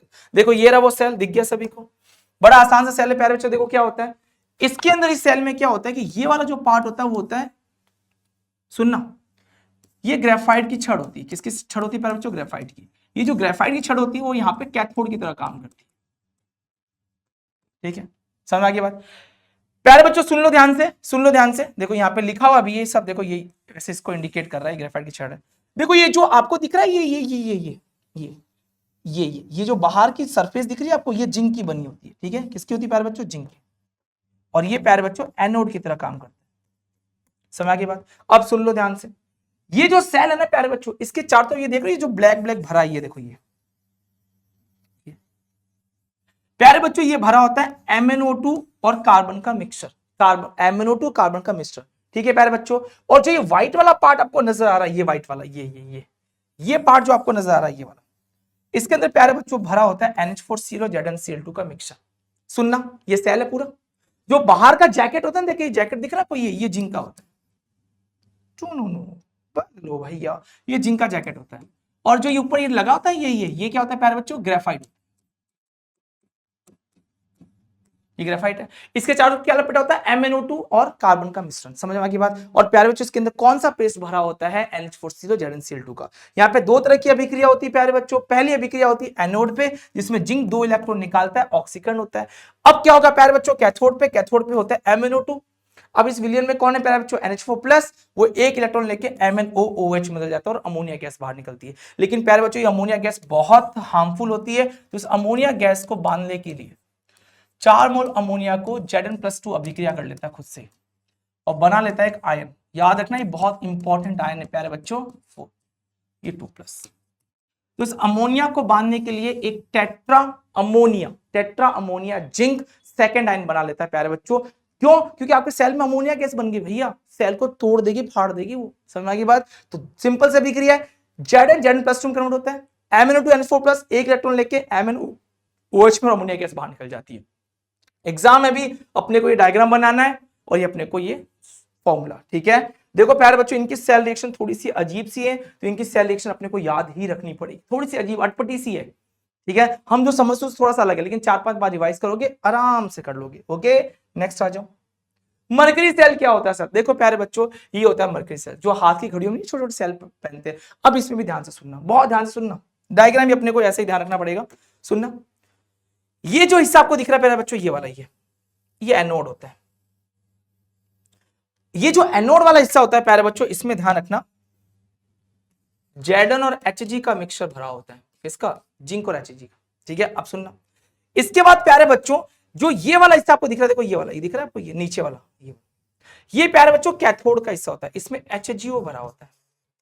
और बाकी जो इसके अंदर आपको ये स्पेस नजर आ रहा है, देखो ये अंदर की तरफ जो स्पेस दिख रहा है आपको, देखो ये रहा। सुनना, कौन सा पेन चलाएं इसके अंदर, ये चल जाएगा क्या? देखो ये जो दिख रहा है आपको, ये वाला, ये रुकना, एक बार हम कलर चेंज करते हैं तभी बात बनेगी। ये जो आपको हिस्सा दिख रहा है ये वाला, ये यहां पेस्ट भरा होता है प्यारे बच्चों KOH का, उसमें किसका पेस्ट भरा था प्यारे बच्चों, याद करो NH4Cl का ZnCl2 के साथ। इसमें किसका पेस्ट होता है प्यारे बच्चों, KOH का, याद रखना भूलना नहीं। इसमें एनोड कौन सा है, कैथोड कौन सा है, एग्जाम में से पूछेगा यार शुष्क सेल में एनोड कौन होता है, कैथोड कौन होता है, इसमें एनोड कौन होता है, कैथोड कौन होता है। अब कई बच्चे कंफ्यूज भी होते हैं जब पूछते हैं कि यार इसमें कैथोड कौन, तो ग्रेफाइट बोलना। मुझे पता है कि ग्रेफाइट के ऊपर क्या लपेटा होता है, MnO2 प्लस कार्बन चूर्ण,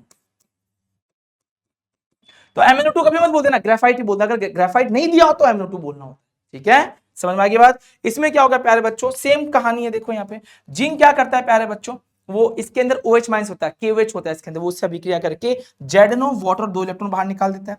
इसमें कौन होता है प्यारे बच्चों, कैथोड पे HGO वाटर और 2 इलेक्ट्रॉन लेके प्यारे बच्चों देखो, अगर देखा जाए तो पूरी अभिक्रिया देख लो, 2 से 2 कट गया, H2 से H2 कट गया, 2H माइनस से 2H माइनस कट गया, क्या बच गया प्यारे बच्चों, जिंक HGO ZnO से Hg बन गया।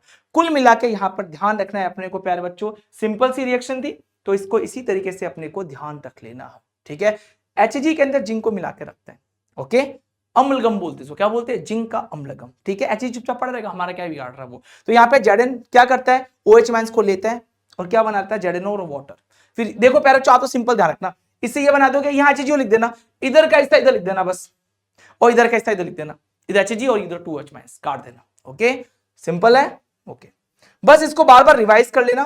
अगला सेल बहुत इंपॉर्टेंट है प्यारे बच्चों, सीसा संचायक सेल। इस सेल में क्या होता है प्यारे बच्चों, सुन लो ध्यान से, दोनों एक ही विलियम में डिप होते हैं। इसके अंदर 38% H2SO4 भरा होता है। ये जो ब्लैक वाला दिख रहा है वो कैथोड है, मतलब PbO2 होता है, PbO2 का बना है। और जो प्यारे बच्चों एनोड है, जो आपको व्हाइट वाला हिस्सा दिख रहा है, उसके अंदर होता है प्यारे बच्चों Pb होता है। बस सिंपल ध्यान रखना, इसमें 2 साइड होती है, एक एनोड एक कैथोड, इस तरीके का ये सेल होता है। अपने को ये नहीं बनाना, अपने को ये बनाना है।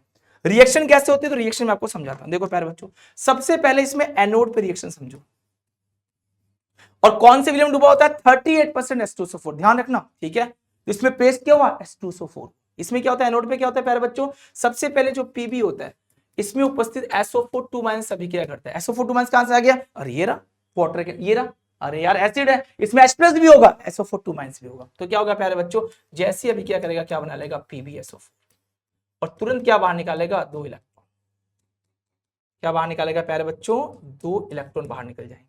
ये हो गई एनोड पे। अब कैथोड पे कौन है प्यारे बच्चों, PbO2 है।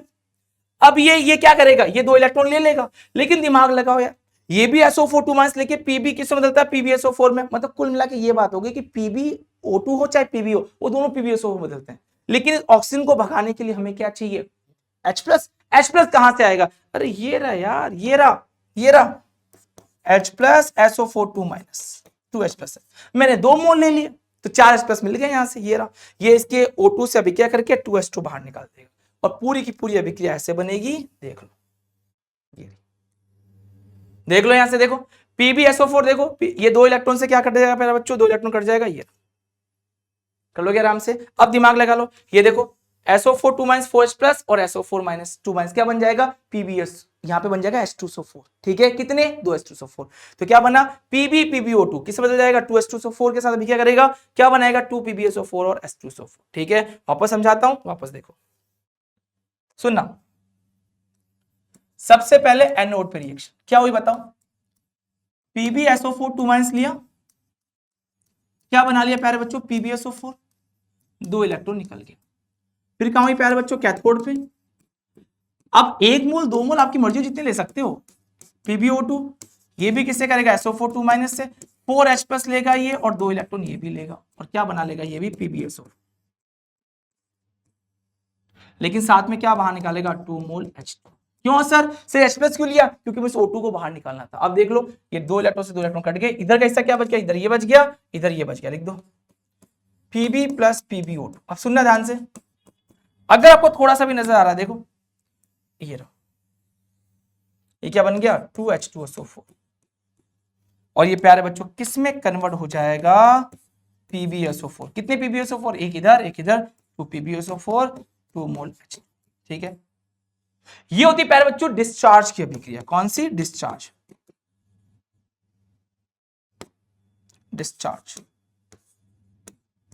अगर आपको उसको चार्ज करना है तो उल्टा कर दो, अगर मुझे इसको चार्ज करना है तो मैं क्या करूंगा, अब अभिक्रिया उल्टी हो जाएगी। देखो जब दुकान पे जाओगे ना चार्ज कराने तो अभिक्रिया बिल्कुल उल्टी, पीबी अलग, PbO2 अलग और 2H2SO4। तो प्यारे बच्चा जी ध्यान रखना, ये चार्ज की रिएक्शन है और ये वाला प्यारे बच्चों डिस्चार्ज की रिएक्शन। तो चार्ज और डिस्चार्ज की रिएक्शन बड़ी इंपॉर्टेंट है, अपने को ध्यान रखना है। ओके चलिए, तो मैंने आपको समझा दिया है। अगला है प्यारे बच्चों बड़ा इंपॉर्टेंट सेल, ईंधन सेल। किसका उपयोग कहां करते हैं प्यारे बच्चों? सिंपल है, रॉकेट वगैरह में ईंधन के रूप में इसका प्रयोग करते हैं, तो भूलना नहीं कभी भी। ठीक है, इसमें भी क्या होता है प्यारे बच्चों, देखो ये हिस्सा कैथोड का होता है, ये होता है यहां पर जो ये बना होता है ना, ये सरंध्र इलेक्ट्रोड होता है, सरंध्र ग्रेफाइट का बना होता है ये। ठीक है, जो कैथोड की तरह कार्य करता है। एक तरफ से H2 गैस डालते हैं, एक तरफ से O2 गैस डालते हैं। ठीक है प्यारे बच्चों, तो एक हिस्सा एनोड की तरफ तो आपकी कौन सी गैस है? H2, और कैथोड की तरफ कौन सी गैस है प्यारे बच्चों? O2 gas. ओके, तो सिंपल सी कहानी भी बोली जाती है, ऐसे गैल्वेनिक सेलों को जिनमें हाइड्रोजन, मीथेन और मेथनॉल आदि जैसे ईंधनों की दहन ऊर्जा को सीधे दहन करके वैद्युत ऊर्जा में परिवर्तित कर देते हैं, ईंधन सेल कहलाते हैं। यहां पर भी एनोड पे रिएक्शन और कैथोड पे रिएक्शन करवानी है। तो प्यारे बच्चों एनोड पे कौन होता है? H2 होता है। H2 क्या करेगा? OH मान से अभिक्रिया करेगा और 4s2 और 4 इलेक्ट्रॉन बाहर निकाल देगा। अब वहीं पे कौन होगा? कैथोड होगा। ये O2 क्या करेगा प्यारे बच्चों? ये 2s2 4 इलेक्ट्रॉन से अभिक्रिया करके 4OH बना देगा। अब देखो क्या क्या कट गया और क्या क्या बच गया, उसको जोड़ लो। देखो ये देखो 4OH से 4OH गया, ठीक है, 4 इलेक्ट्रॉन से 4 इलेक्ट्रॉन चला गया प्यारे बच्चों, 2s2 से कितना बच गया? 2s2 बन गया। इस अभिक्रिया को लिख दो, H2O2 से क्या बन गया? 2s2। प्यारे बच्चों इनकी रिएक्शंस को अपने को ध्यान रखना ही रखना है हर हालात। ओके, तो यहां पर एनोड क्या करता है प्यारे बच्चों? दिमाग लगा लो। देखो एनोड क्या करेगा? इलेक्ट्रॉन निकालेगा तो H+ में बदल जाएगा, H+ OH माइनस क्या बना लेंगे? वाटर। और O2 क्या करेगा? इलेक्ट्रॉन को लेगा प्यारे बच्चों, तो किस में हो जाएगा? OH minus. ठीक है, तो सिंपल सा है, थोड़ा सा ध्यान रखना, इनको आप बार बार रिवाइज करना, इन सेल को जितनी बार रिवाइज करोगे उतने अच्छे से याद हो जाएगा। बस रिवीजन मस्ट है प्यारे बच्चों, अगर रिवीजन नहीं करोगे तो दिक्कत हो जाएगा। अगला क्या है प्यारे बच्चों? संक्षारण क्या होता है? रुकना, संक्षारण क्या होता है? लोहे पर जंग लगना, चांदी का काला पड़ जाना, तांबे का प्यारे बच्चों हरा पड़ जाना, ये सब किसका है प्यारे बच्चों? संक्षारण का है। संक्षारण धातु की सतह को ऑक्साइड या धातु के अन्य लवणों से मंद गति से अगर आप अभिक्रिया कराते हो तो लोहे पर जैसे जंग लग जाता है। कुल मिला के ये 10th क्लास में अपने डेफिनेशन पढ़ी थी, जब किसी धातु को अम्ल के साथ में अगर ले आओगे, अम्ल के संपर्क में ले आओ, ऑक्सीजन वायुमंडल के संपर्क में ले आओ, नमी के संपर्क में ले आओ, तो उसमें जंग लग जाती है। ठीक है प्यारे बच्चों, और अगर लोहे की सतह पर अगर आपने जिंक को चढ़ा दिया तो प्यारे बच्चों संक्षारण की प्रक्रिया रुक जाती है, इसको हम गैल्वेनीकरण कहते हैं। अब जंग लगती कैसे, ये इंपॉर्टेंट है, सुनना ध्यान से, बहुत इंपॉर्टेंट है प्यारे बच्चों। देखो जंग का फॉर्मूला ये होता है Fe2O3.Xs2। अब दिमाग लगाओ, मुझे Fe2O3 बनाना, फिर वाटर साथ चिपकाना है, तो सबसे पहले क्या होता है प्यारे बच्चों? दो अलग अलग साइड है, ये है एनोड। देखो जो आयरन होता है ना वो एनोड की तरह कार्य कर रहा होता है, तो 2 इलेक्ट्रॉन निकाल दिया। अब वातावरण में होती है O2 और वातावरण में पाया जाता है H+, से वातावरण में H+ कहां से आएगा प्यारे बच्चों? देखो होता है क्या, वातावरण क्या करता है ना, देखो H2 और CO2 आपस में क्या करके H2CO3 बना लेते हैं, और यही आगे चल के प्यारे बच्चों 2H+ और CO3 2 देते हैं। तो ध्यान रखना, वातावरण में क्या होते हैं? H2 और CO2 ये आपस में भी क्या करके कार्बोनिक एसिड बनाते हैं, वही H+ देता है। तो ध्यान रखना यहाँ पे एनोड पे तो क्या हुआ? एनोड पे तो ये हुआ कि Fe+2 2 इलेक्ट्रॉन बाहर निकाल दिए। ठीक है, कैथोड पे क्या हो रहा है प्यारे बच्चों? सुनना ध्यान से, कैथोड पे क्या हुआ? कैथोड पे क्या हुआ? O2 ने क्या किया? 4H+ लिया और किस में कन्वर्ट कर दिया प्यारे बच्चों? वाटर, क्योंकि मुझे एक तो वाटर बनाना था, एक Fe+2 बनाना था। अब प्यारे बच्चों देखो आपने क्या क्या बना दिया, सुन लो ध्यान से, आपने एक तो वाटर का निर्माण कर लिया और एक आपने Fe+2 बना लिया। आप चाहो तो यहाँ पे 2 मोल लिख सकते थे, देखो ना, आप चाहो तो 2 मोल ले लो यहाँ पे, देखो 2Fe, 2Fe+2 एंड 4 इलेक्ट्रॉन, ये ज्यादा अच्छा रहता है। ठीक है ना। अब देखो प्यारे बच्चों होता है क्या, अब वायुमंडलीय ऑक्सीकरण होता है, तो आपने एक Fe+2 बना लिया, वाटर बना लिया, दोनों आपस में अभिक्रिया करेंगे। देखो Fe+2 वाटर अभिक्रिया करेंगे, वायुमंडलीय ऑक्सीजन के साथ क्या बना लेंगे प्यारे बच्चों? Fe2O3 और H+ फ्री हो जाएगा। यही प्यारे बच्चों जल योजित हो जाता है। क्या हो जाता है? जल योजित। और क्या बना लेता है प्यारे बच्चों? Fe2O3.XH2। X का मतलब भाई कितने भी H2 जुड़ सकते हैं, मुझे नहीं पता, 2 3 4, वैसे 2 ही होते हैं लेकिन कितने भी हो सकते हैं। ठीक है, तो प्यारे बच्चा जी सिंपल सी ये सारे सेल अपने को दिमाग में रखना है। रिवीजन के तौर पे बस मैं आपको इतना बता देता हूं, इतना समझा देता हूं कि आप एक बार सेल को अच्छे से पढ़ लेना। सबसे पहला सेल आपने पढ़ा शुष्क सेल, इसमें एनोड पे कौन था, कैथोड पे कौन था, पेस्ट क्या था इसके अंदर, बस ये इंपॉर्टेंट है। इसमें था प्यारे बच्चों जिंक, यहां पर क्या था प्यारे बच्चों ग्रेफाइट, और इसी ग्रेफाइट के ऊपर MnO2 और कार्बन की चूर्ण था बस। लेकिन ग्रेफाइट अपने को ध्यान रखना, यहाँ पे पेस्ट के रूप में क्या था NH4Cl, एक्चुअली में NH4Cl ही होता है प्लस ZnCl2, ये रहा। कर लोगे क्या? दूसरा सेल आपने प्यारे बच्चों क्या पढ़ा बताओ, शुष्क सेल के बाद आपने पढ़ा मरकरी सेल।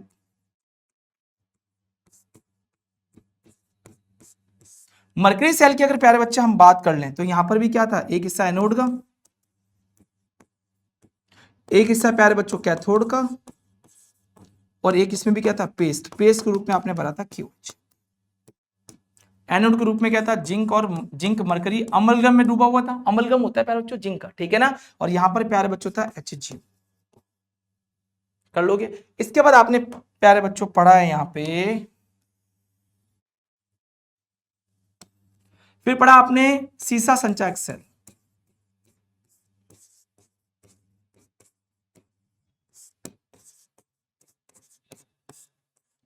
इसमें क्या होता है प्यारे बच्चों, वही एनोड, वही कैथोड, और वैद्युत अपघट्य वही पेस्ट। तो पेस्ट में था 38% H2SO4 था, समझ में की बात। यहां पर क्या था प्यारे बच्चों, एनोड के रूप में क्या था Pb, यहां क्या था प्यारे बच्चों PbO। तो Pb PbSO4 बदलता है, PbO2 PbSO4 बदलता है, ठीक है। चार्ज की रिएक्शन अलग है, डिस्चार्ज की रिएक्शन अलग है। फिर प्यारे बच्चों ईंधन सेल,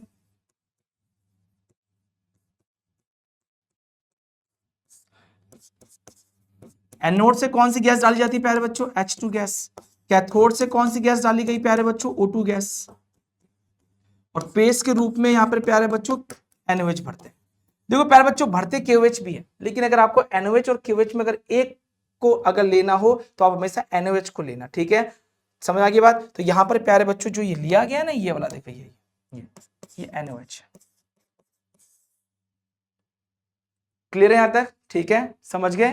तो ये वाली कान थोड़ी सी ध्यान रख लेना, एनोड पे कौन, कैथोड पे कौन, ईंधन सेल, ठीक है। एक होता है मेरा बच्चों संक्षारण सेल।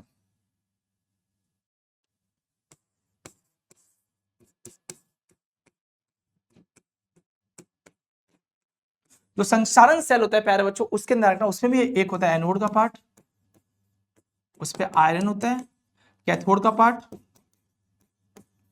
कैथोड पे क्या होती है प्यारे बच्चों, O2 होती है, और प्लस होता है क्या, ये लोग होते हैं, O2 होती है कुल मिला के, ठीक है, समझ की बात। चलिए भैया, और पेस्ट वगैरह तो कुछ है नहीं, बस इसका फॉर्मूला ध्यान रखना, जंग का जो फॉर्मूला होता है, जंग का,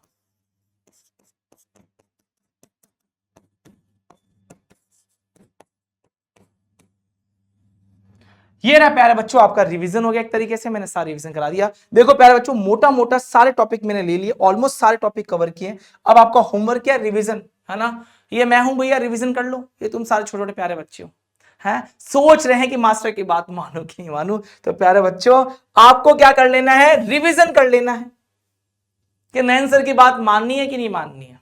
बात समझ में आ गई, ठीक है। ये आप हो मेरे प्यारे प्यारे बच्चे, सब बच्चों का ही तो रूप हो यार, क्या ही फर्क पड़ रहा है। देखते हैं कौन रिवीजन करता है, ठीक है। चलिए प्यारे बच्चों, बस सेलों को देखो प्यारे बच्चों, सेल ही ऐसे हैं जो आपको बार बार रिवाइज करने ही पड़ेंगे, आप कुछ भी कर लो, रिवीजन तो करना पड़ेगा हर हालत में। जितने अच्छे से आप रिवीजन करोगे, आप आराम से पूरा कर दोगे, ठीक है प्यारे बच्चों। सेलों को रोज एक सेल पढ़ो, देखो एक रेगुलर क्रम डाल दो कि रोज सुबह उठूंगा 5 मिनट एक सेल देखूंगा, फिर दूसरा सेल, तीसरा, चौथा, पांचवा, फिर वापस रिपीट करूंगा, पहला, दूसरा, तीसरा। देखो रट्टा मत मारना, भूल जाओगे।